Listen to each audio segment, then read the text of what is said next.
If you run an info product coaching or consulting business or even a service-based business and your sales team just isn't performing how it used to in 2025, in 2026, it's probably down to these few reasons. And I'm going to show you exactly why the problem is happening and how you can fix it by adding on an extra funnel to your business that can add as a subsidiary funnel that you can add on top of your call funnels or DM funnels that you're currently running.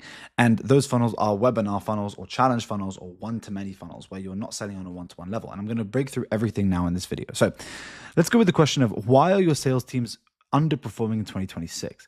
The first thing is that trust is low. So 2026 has seen a different climate in the last few years in the online business space where almost everyone now has gone through funnels, has been on sales calls, have maybe bought services, products, coaching business, info products online. There's not really this taboo or the stigma anymore around info products like there used to be. And so trust is low. People have been burnt. And also prospects are tired of getting on sales calls and tired of the hard selling without seeing the results, because a lot of people have tried a lot of different solutions to fix their problems. And it's, you've probably seen this with your sales teams. When people come on the call, it's probably not the first time they've heard of your offer, or they've, probably not the first time they've spoken to someone to get their problem fixed. So you need to understand that in 2026, trust is much lower than it used to be in the market. And that's especially true in the info product space. So people are a bit more privy to the sales. They don't really want to spend as much money without really the guarantee of return. And you have to understand as well is that these days, because there are so many micro personal brands out there, a lot of the selling is done before the call. And that's because of low trust. So you'll see with your sales teams, a lot of the people that buy these days have already kind of made the decision before the call. Few objections, they come in. And the reason isn't because they're somehow magical prospects.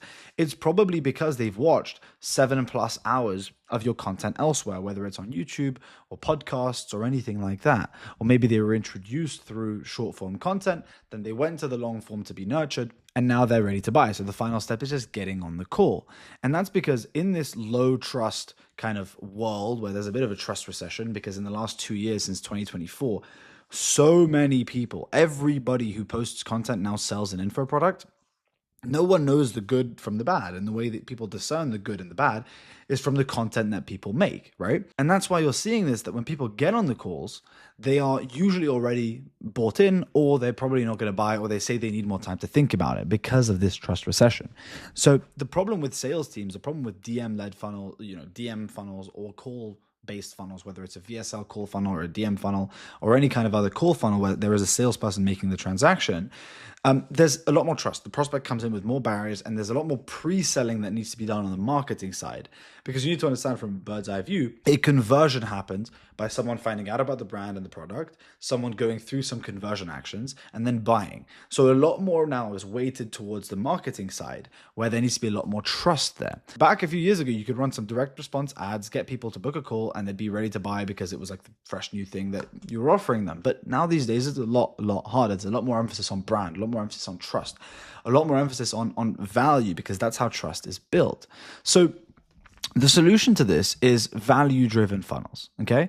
Now, if you want to know who I am and why you should even listen to me, my name is Gio Joachim. In the last year, I've done over $2 million in sales for info products and coaching businesses. And that's basically my credentials. We've won the school games. We've done a bunch of really cool things in the space and generated millions of dollars. And through this process, we've noticed one thing, which is that a lot more emphasis is going towards one-to-many funnels, where there are value-driven funnels like webinars and challenges. And this is the kind of solution I propose to you in this video. You don't need to replace your existing call funnel, but even adding it in conjunction with your call funnel is fantastic if you're around 50 to 100K a month already, and you're trying to tack on another 100K a month, or trying to scale up to that $1 million a month. Typically, you need 2 funnels anyway. And in a world where trust is really, really recessed, then this is exactly what you need for your business. Why? Because here are the pros of webinars and challenge funnels. They're much lower pressure.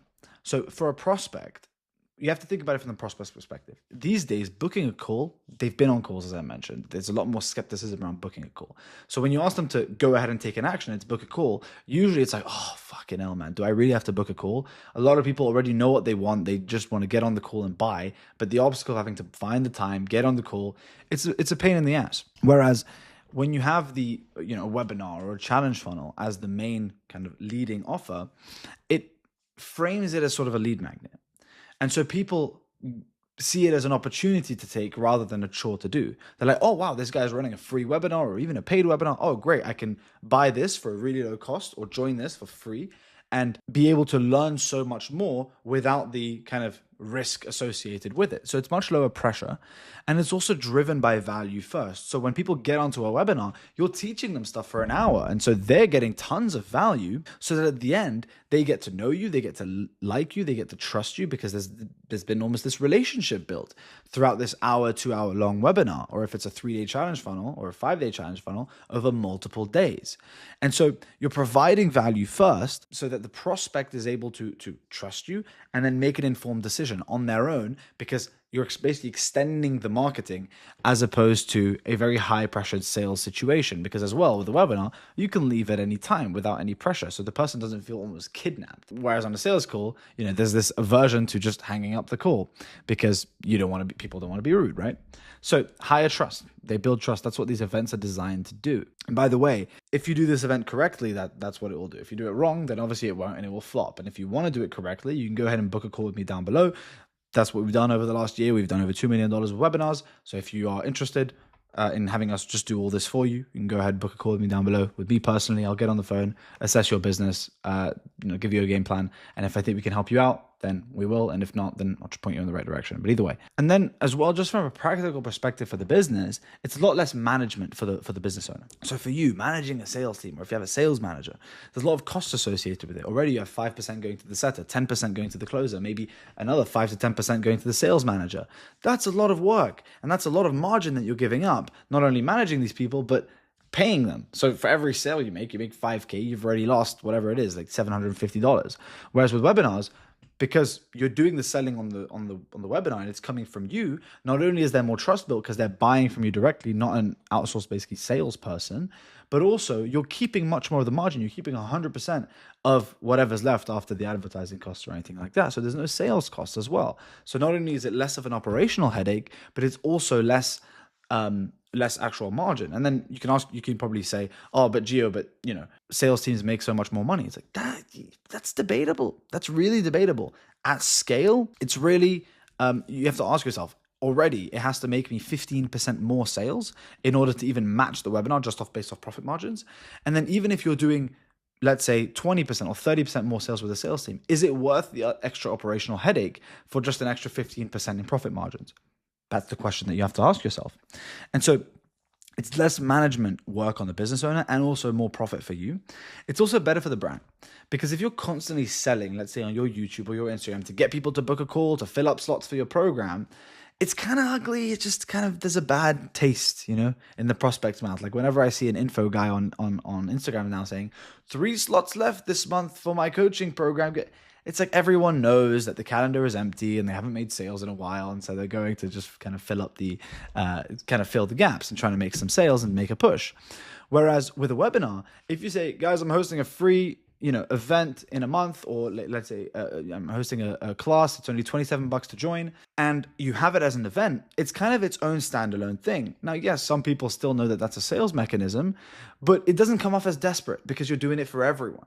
You're not trying to fill up a couple slots. You're doing a big event of which you can then, without shame, go ahead and capitalize, because you've given people 60 to 90 minutes of value before you go ahead and make the ask, make the sale. All right. So, it's better for the brand overall. It's better for the kind of aesthetics to the prospect, because it doesn't look as desperate. And this is really, really important, because if you're constantly shilling, you're constantly selling your grifting, whatever it is, selling your audience, you definitely lose trust, which is why, Gary Vee's whole thing of jab, jab, jab, right hook. You don't want to always be right hooking. Right hooking is making the ask. You want to be giving value. And the webinar is positioned as a valuable offer because it's either a very low ticket thing, whether it's a challenge funnel or a paid webinar, or it's free as a free webinar or a free challenge funnel. But caveat, free challenge funnel, you should only do if you have a very big audience and you can get tens of thousands of people to come each day. Okay. So, and then we look at, it's great for reactivating non-converted leads. So a lot of people will have gone through your call funnels. If you're operating at scale and you've had thousands of calls, this is a lot of leads that haven't bought. And they haven't bought for any specific reason. Maybe they didn't have trust in you. Maybe they didn't have trust in the brand. Of course, some of them will be kind of qualified, but that's okay. maybe at a later time they are more qualified. And with a call funnel, it's very hard to get someone on a second call without, any specific reason. Whereas with a webinar, sometimes people will join 3, 4, 5 webinars in a row before they make the buy. And it's just because they need more time. They just need more value. And even if it's the same webinar they're watching, we see this all the time. It's actually pretty scary how predictable it is that some people will come to multiple webinars and then buy the same product they were pitched on the first one. They just needed more time, they needed more touch points, and they needed more contact time with you to gain trust with you as the creator, right? And the other thing is that it creates FOMO, which is that when you're on a webinar and you've got 1,000 other people there, and you get at the end, you get you make the call to action, and people are buying, and you can see that. And you as the webinar person, you're saying, hey, Katie, thank you for joining. Sam, thank you for joining. You see all these people joining. You can use that to create FOMO. You can frame that as that these people who are buying are coming in to make a transformation and they are going to make a change. And you can frame the audience members who haven't bought yet as, do you really want to, not be one of these people who take action? And that FOMO, that natural FOMO of seeing people make the action, makes you as the creator and your program seem more desirable, which increases the perceived value in the eye of the prospect. So these are the pros of the webinar. It allows you to tack on tens of thousands of people at once, to tackle them and pitch them. Tens of thousands of people at once. It's lower pressure. You lead with value, so it increases the trust of your brand. It's less management work overall because you're optimizing for one event a month or one event every 2 weeks, as opposed to a sales team where there's calls every single day that you need to coordinate. It's better for the brand because it doesn't look as grifty, it doesn't look as salesy to the audience members, which increases trust again. And then it's also really good for reactivating non-converted leads or people who don't want to book a call. Like, for example, myself, I'm much more likely to buy from a webinar than I am to go ahead and book a call, depending on what the product is, of course. Because again, no one wants to sit on a sales call and be asked the same discovery questions and the same pitch, and you sit there and you wait for the price, only to get the information you wanted in the last place. Whereas the webinar or the one-to-many funnel, whichever one you choose to go with, you are providing value throughout the whole process. Okay. So then we look at cons. What are the cons? Because there are cons associated with webinar funnels. I'm not going to say it's all good and dandy. Sales are concentrated in the events, and so there are less feedback loops. What does that mean? With a VSL funnel or a DM funnel, you have constant touch points with the audience, meaning you have hundreds of DM conversations happening every single day. You have, maybe multiple sales calls happening every single day that you can gain feedback from on your audience and iterate. So you can make day-to-day adjustments. The problem is with webinars, because the sales are concentrated to the events, and maybe you do one webinar a month or maybe you do, 2 webinars a month.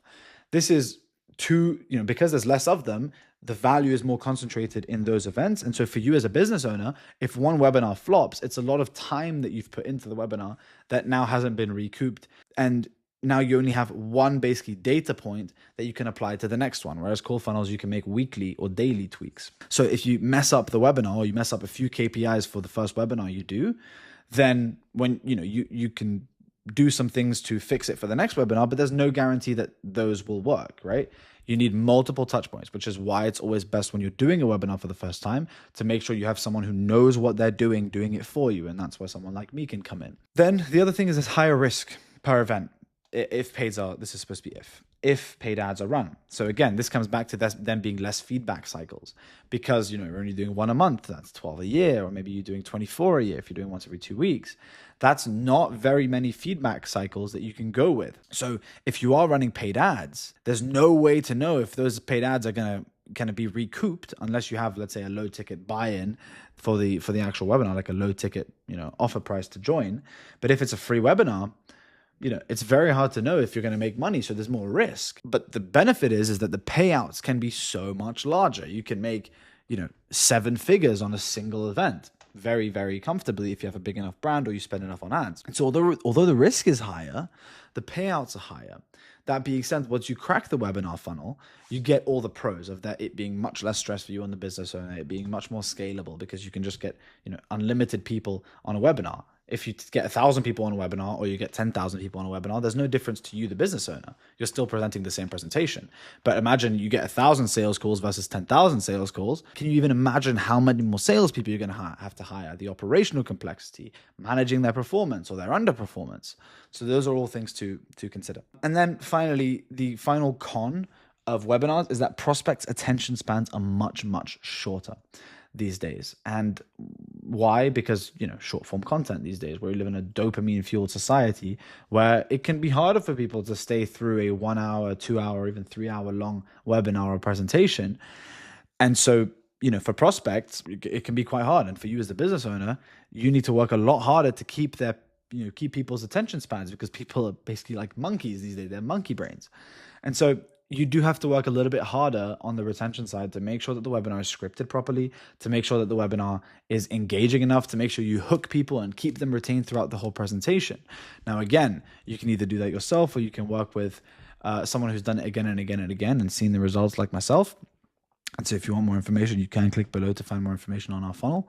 But if not, that is something you need to consider, is prospects' attention spans are much, much, much shorter. And if you're not able to retain their attention, you almost certainly will not make money with the webinar funnel, because there are only a few KPIs you need to master with the webinar funnel: total registrants, show up rate, retention rate, and then close rate. And the show up rate and the retention rate are the biggest ones you need to worry about when it comes to attention span.